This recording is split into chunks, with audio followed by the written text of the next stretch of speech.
Welcome to Chillin' 101. We hope this video helps. In this video, I will explain how to make fried rice. Start by ensuring your rice is perfectly prepared. Day-old, cold, cooked rice is essential for achieving that ideal fried rice texture. Freshly cooked rice has too much moisture, which can make your dish soggy.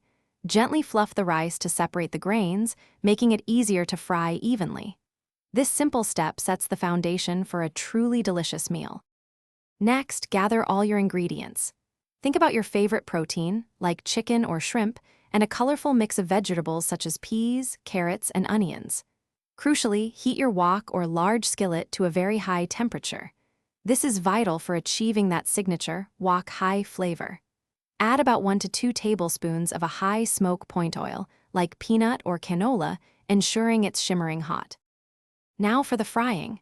First, quickly stir-fry your aromatics, like garlic and ginger, for about 30 seconds until they release their wonderful fragrance. Then, add your protein and cook it until it's nearly done, followed by your chosen vegetables.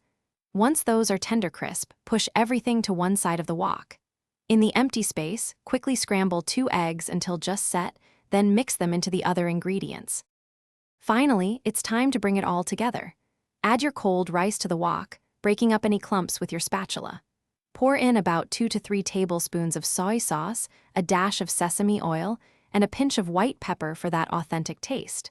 Stir-fry vigorously for 2 to 3 minutes, ensuring everything is well combined and heated through. Serve immediately and enjoy your perfectly fried rice. Thanks for watching. Consider subscribing if we helped you.